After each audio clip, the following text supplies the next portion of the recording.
Well, hello there. This is Zhuravlev the Chess Noob, learning and having fun with chess.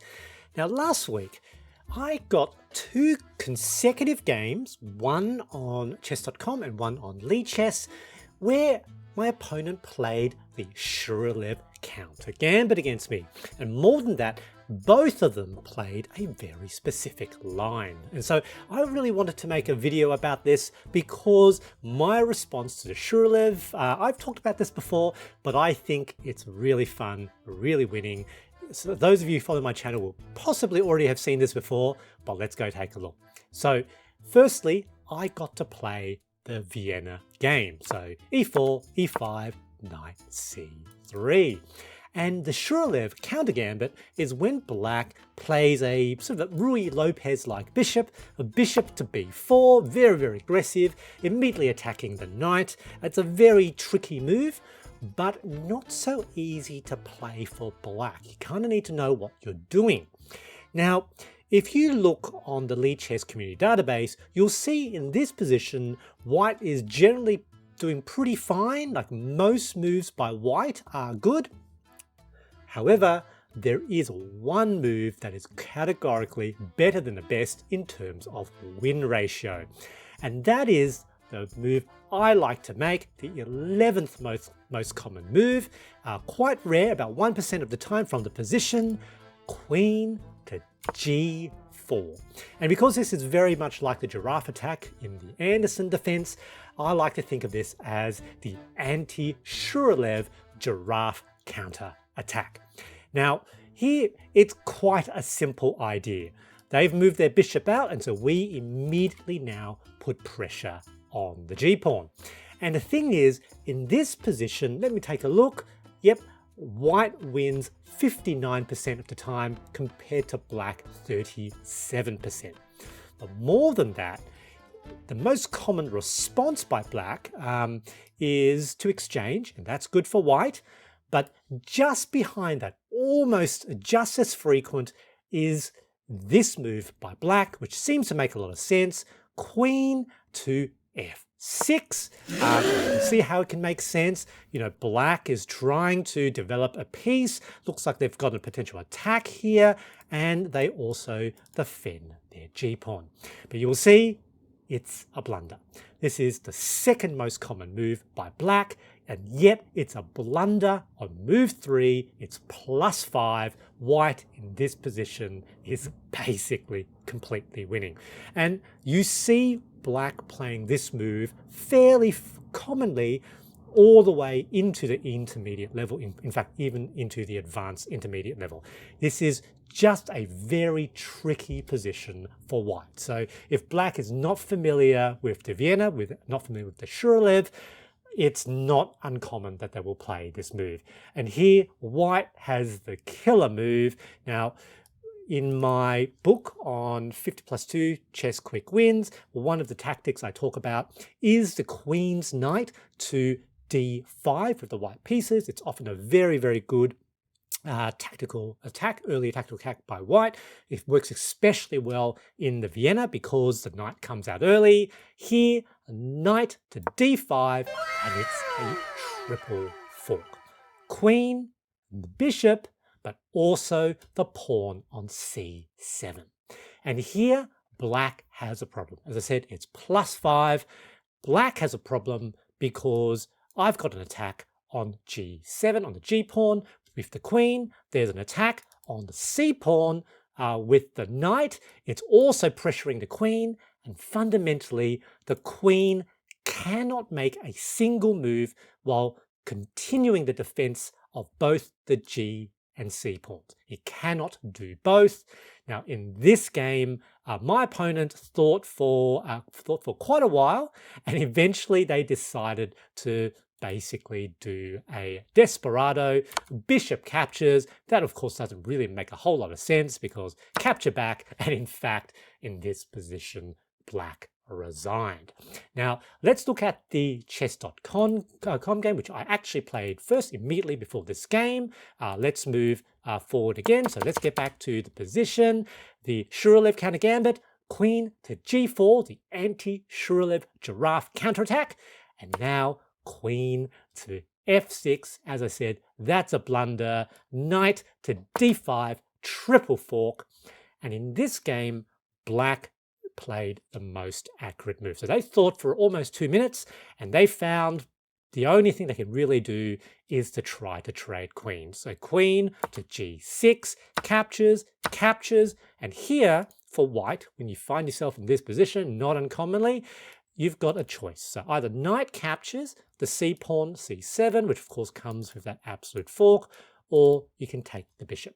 Have a look at the position and have a think, which do you think is the better move? Knight captures bishop, or knight captures pawn on c7 and then captures rook on a8?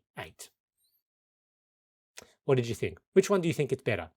Now, I captured the bishop, and it actually is the better move. So if you look at the evaluation, it's better, but I think practically it's also better. Now you might ask, well, here I win 3 points of material. If I did this, I would win 6 points of material. Why is capturing the bishop better? Well, black's bishop was their only active piece. And here I captured it. It's a clean capture. My knight is still active.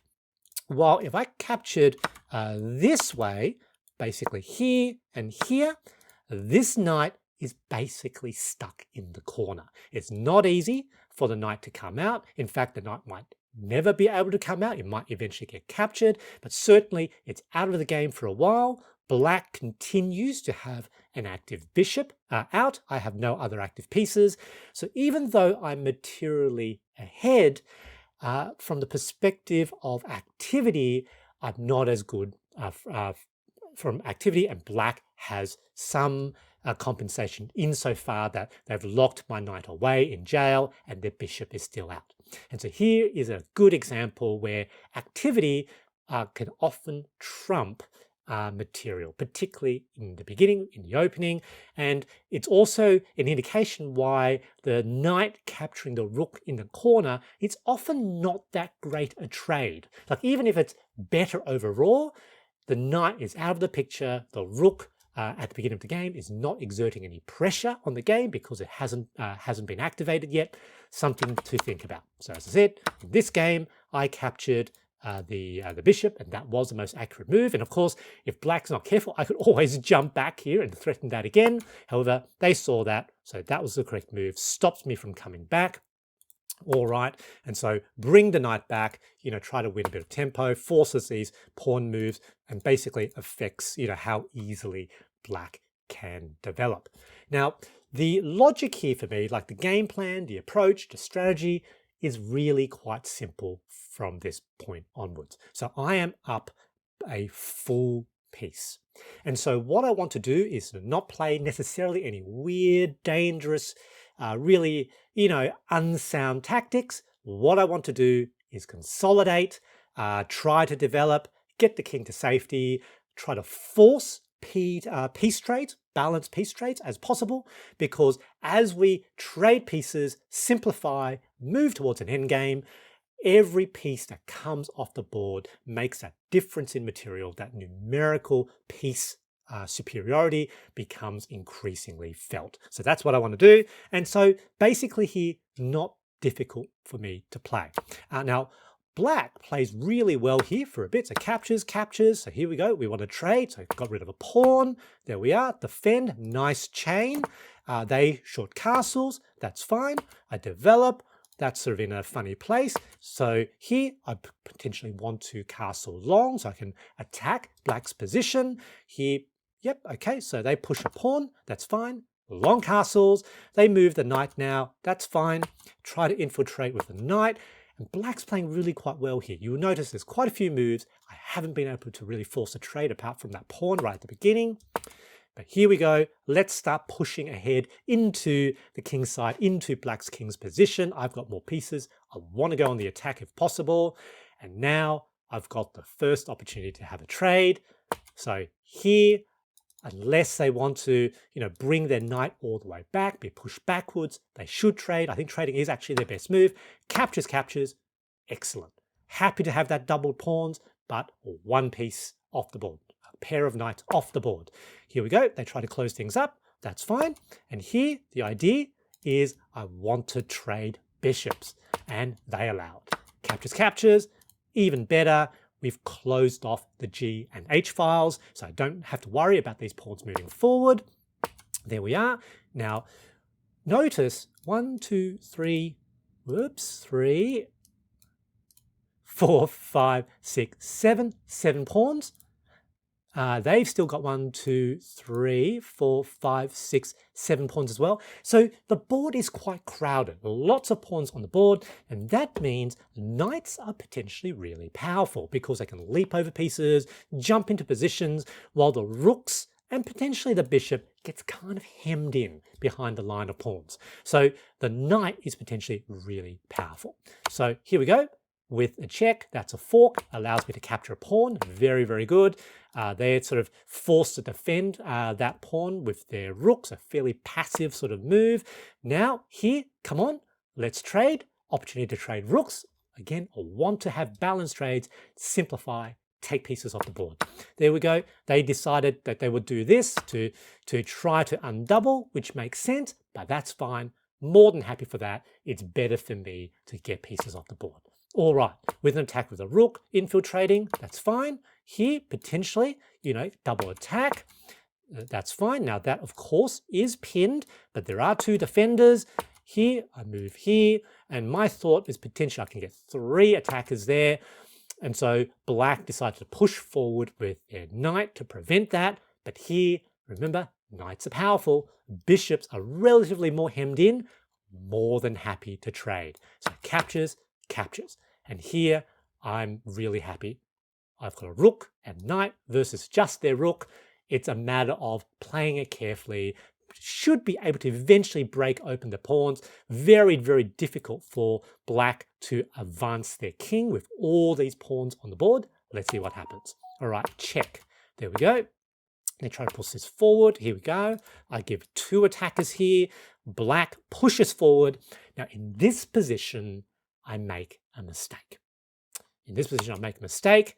I take this way, thinking I had 2 attackers. They only have 1 defender, and it's a blunder. Can you see why that is a blunder? Can you see why? Well, a rook captures. In this position, I cannot take back. That would be a blunder because pawn captures B, captures a pawn. This pawn can now not be stopped from promoting because the king cannot move this way, and I just don't have enough tempo. So I can move the king out of the way, but then they queen. I can't defend the back rank. Basically, in this position, this rook is stuck defending the back rank to allow the king to move out of the way so that they cannot promote the pawn to a queen cleanly. So here, this would be a straight up loss of my knight. And in fact, in this position, it's back to equality, 0, 0, 0. Now, black does need to play carefully. I have got a pawn majority, but this position is a tie. It's a draw. Now, very lucky for me, black didn't see that. And instead, they moved their king. That was the move they had to find. They didn't find it. Now, back to better than +6. Completely winning now. And here, to prevent that, I've got a check. There we go. Rook is like a force field. They can't, the king is sort of stuck on that side. That's fine. And now captures, no more threat there now. Captures, push forward. Here, this is now isolated. And the goal now for me is that I want to bring my king, walk my king into the field of battle so that basically I can wipe out these other pawns and also potentially to promote. All right, they give a check. That's fine. King moves out of the way here. They try to attack the knight. And what I want to do is to jam the knight onto the C file somewhere in a defender place so that I can walk my king this way. So let's see what that looks like. Check. Here, they can try to, I'm not entirely sure what they're up to there, but now here I can move my king onto that fully open C file, and they can't really give a check and infiltrate because rook can give a check, but knight now blocks that square. So here they want to, they want to attack the D pawn, but that's fine. King moves forward. There we go. They try to control that space. That's fine.